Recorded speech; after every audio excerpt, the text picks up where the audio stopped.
Bismillahirrahmanirrahim. Baik, soalan pertama kepada Al-Fadhil Ustaz Abu Syafiq. Boleh saya duduk Berdiri. Bagi orang yang menganggap Muawiyah ini melakukan dosa besar, Muawiyah telah melakukan dosa, gilakan kuasa dan ijtihadnya tidak diterima apabila keluar menentang Sayyidina Ali. Apa pandangan Ustaz tentang orang tu? Imam Al-Baihaqi ada menyatakan bahawa Imam Syafi'i menghukum golongan yang berkaitan dengan peristiwa itu sebagai burah. Bila disebut burah, maka mereka ini melakukan satu kesalahan. Okay. Dan pandangan berbeza di kalangan Al-Asy'ariyah. Kadang-kadang kita jangan menghukum kepada semua Asy'ariyah. Memang ada sebahagiannya mengatakan bahawa Muawiyah di situ walaupun dia berijtihad, tapi ijtihadnya adalah bercanggah dengan nas, kerana Imam Sayyidina Ali ketika itu adalah khalifah. Tidak sepatutnya soalan saya begitu. Bagi orang yang berkata begini, apakah perkataan dia itu diterima ataupun ditolak? Apa pandangan Ustaz tentang orang yang kata Muawiyah tamakkan kuasa, dia keluar bukan di atas ijtihad yang sah? Kalau tujuan dia adalah menghina Muawiyah, maka kita tidak menerima pandangan itulah. Jazakumullah khairan. Ini adalah perkataan Abdullah Harari dalam Sharih Al-Bayan. Al-Fadhil masalah, dia bukan seorang nabi pun. Okey, kita sambung sikit lagi tentang soalan ni. Kenapa Ustaz tulis dalam Facebook, Wahabi apabila mengatakan Muawiyah borah, Wahabi sama macam Syiah? Macam mana? Ustaz tulis dalam Facebook, apabila Wahabi mengkritik Yazid bin Muawiyah dan juga mengkritik Muawiyah, saya boleh bawakan? Apabila tokoh besar Wahabi mengkritik Yazid bin Baz dan sebagainya dalam Majlis Fatwa Saudi mengkritik Yazid, kesimpulan Ustaz di bawah, Wahabi sama macam Syiah. Apabila Aid Al-Qarni mengatakan Muawiyah borah, Ustaz katakan Ustaz mengkritiknya, mensamakan dengan Syiah. Tapi kenapa apabila datang tiba giliran Abdullah Harari, kita boleh berbeza? Tak, kita lihat kritikan itu adalah lebih kepada kritikan yang mirip kepada ghulu. Tetapi dalam hal kritikan yang membina, contohnya kritikan yang menjelaskan tentang hukum, ianya juga adalah pandangan ulama-ulama di kalangan Asy'ariyah seperti dinukilkan oleh Baihaqi tadi, maka kita kata itu dari segi menjelaskan hukum. Saya bukan tentang Al-Baihaqi, tapi double standard ketika mengulas perkataan Wahabi dan ketika mengulas perkataan Abdullah Harari. Apabila Ustaz mengulas perkataan Wahabi, Ustaz kata Wahabi adalah Syiah, Syiah adalah Wahabi.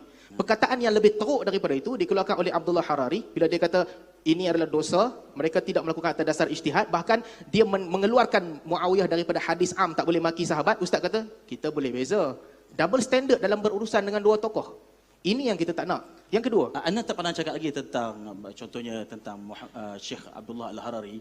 Kita tidak ada pernah tulis lagi berkaitan dengan ini. Tapi Ustaz tulis tentang Aid Al-Qarni dan juga kritikan mufti Majlis Fatwa Saudi ke atas Yazid. Kita kritik ke atas Wahabi, bukan ke atas menyatakan mana-mana statement daripada Syekh Abdullah Al-Harari. Artinya kalau dia menyebut, dia lagi teruk pada Wahabi, betul?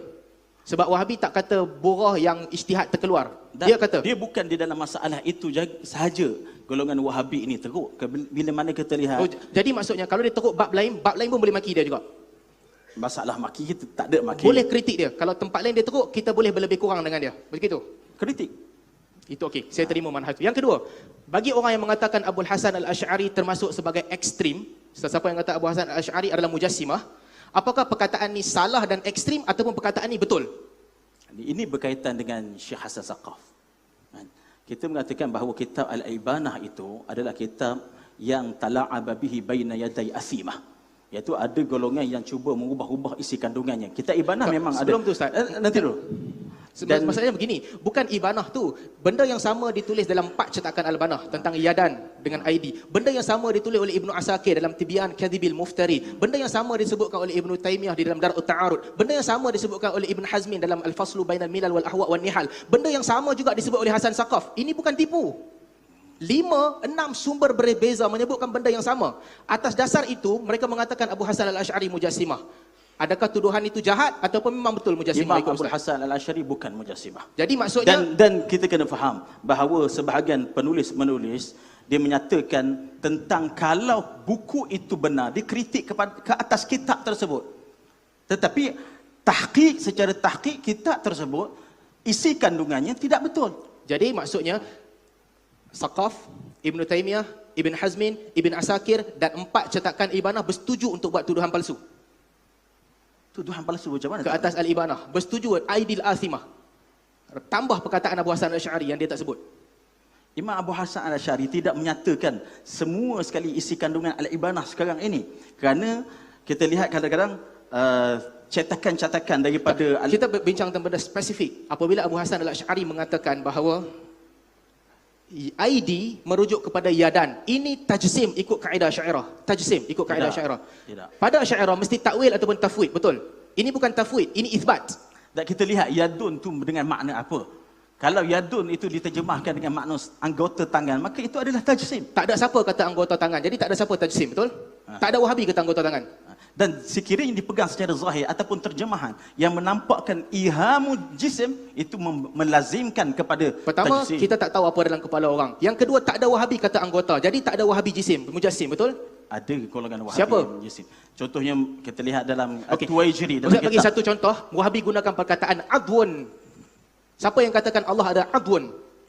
Perkataan begitu adwun, kalau kita lihat di dalam kitab Satu contoh Khalqul Adam ala suratir Rahman, disebut bahawa golongan Wahabi mendakwa Allah ini mencipta Adam mengikut dan serupa dengan bentuknya. Itu tajsim. Sekejap Ustaz, sekejap. Itu ada hadis yang lain. Khalaqa Adam ala suratihi. Tidak sahih. Tak, yang penting bagi saya perkataan tubuh badan, adwun yang digunakan satu contoh salafi untuk membenarkan tuduhan Ustaz. Tidak semestinya kita kena keluarkan Okey, jadi tak ada. lafaz adwan itu. Jadi sekarang tak ada. Atas maklumat yang Ustaz ada, tak ada siapa Wahabi kata adwun bagi Allah. Ataupun Ustaz ada? Lafaz itu Lafaz adwan tak ada. Betul. Adwan itu setakat ini kita memang tidak dapati, tetapi Jelas. melazimkan benda itu ada. Jelas. Jadi jangan tuduh orang kalau tak ada lafaz. Sebagaimana kita boleh bersangka baik dengan selawat syifa dan sebagainya, di sini juga kena bersangka baik. Kalau tak ada lafaz, jangan tuduh orang. Seterusnya, apakah Syekh bin Baz kafir, ya atau tidak? Pada pandangan Ustaz, Kita tidak menghukum orang-orang kafir. dia tak kafir. Orang yang mengatakan Nabi Muhammad adalah ausan, berhala, dan orang yang mengharuskan pakai salib, dia kafir ke tidak? Mengharuskan pakai salib. Dilihat Dilihat di dalam hukum fiqh, jika dia memakainya tabarruk untuk mengambil berkat daripada salib, itu dihukum sebagai kafir. Kalau dia kata Nabi Muhammad adalah berhala, ausan, Wal'iyadzubillah. dia kafir.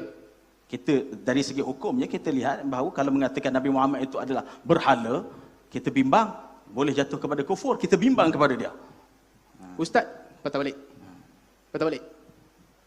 Ustaz menuduh Syekh Mufti Wahabi bin Baz, ini daripada blog Ustaz. Itulah kita bimbang. Saya tahu. Bukan benda tu. bimbang, bukan bimbang. Ustaz menuduh bahawa dia telah mengatakan bahawa ausan, Nabi Muhammad adalah ausan. Ustaz menuduh dia mengharuskan pakai salib. Sekarang Ustaz tak kafir dengan dia pula. Mana satu yang betul? Di sini ada sebut kafir. Di sini tak sebut kafir, tapi disebutkan dia haruskan pakai salib. Di mana dia haruskan? Di dalam keratan Ini tulisan Ustaz. Okey. Ini tulisan Ustaz, bukan tulisan orang lain. Harap Saya tenang. tak nampak betul. Okey, tak apa. Kita pergi soalan lain. Kita pergi soalan lain. Seterusnya. Begini, by word. Astaghfirullah. Apa Asri buat belakang tu? La haula wala quwata illa billah. Orang lain boleh berdiri molek je, dia rasa apa duk bahagian belakang punggung orang lain tu. Orang yang menulis begini, apa pandangan Ustaz tentang dia? Harap tenang. Okey, saya mengatakan bahawa benda yang macam ini adalah kadang-kadang lahir daripada memang kita tidak puas hati dengan satu pembawakan mereka, dan dari segi adabnya kita memang manusia itu melakukan apa-apa kesalahan dan dia boleh Jadi itu satu kesalahan. Kenyataan itu satu kesalahan. Betul. kita mengkritik dia, memang saya mengkritik dia. Tidak ada masalah benda tu. Perkataan seperti tadi tak patut diucap, betul? Itu adalah daripada blog Ustaz. Tetapi ini adalah di antara sebab saya mengkritik Muhammad Asri. Ya akhi, Dr. Mazhar menyebutkan sama seperti Ibnul Arabi. Sama by word saya telah buktikan tadi. Dr. Mazhar mendakwa ulama Islam halalkan liwat ke atas tubuh manusia. Bukti ada di bawah. Ini ada di bukan bawah. dakwaan dia. Ini dakwaan Ibnul Arabi. Dia nakalkan. Dan ditulis dalam kitab-kitab mazhab Maliki. Kita boleh buka dan rujuk. Kenapa dia seorang kena? Jadi maksudnya, kritikan yang sama Ustaz sanggup bagi kepada Ibnul Arabi? Dia berlain. Asri bukan Ibn Arabi. Perkataan yang sama diucapkan oleh dua orang, dengan Asri Ustaz bantai dia, Ustaz tuduh sebut perkataan begini, tapi Ibnu Arabi, oh, Asri bukan Ibnul Arabi. Mana manhaj? Di dalam hal ini tidak berkaitan dengan manhaj. Dia berkaitan dengan kita perlu mengkritik dia kerana dia mengkritik para ulama. Bukan masalah kritik. Benda yang sama diucapkan oleh Asri, benda yang sama diucapkan oleh Ibnu Arabi. Ustaz hentam Asri dengan hentaman di luar kadar manusia Terima bertaman. kasih. Masa untuk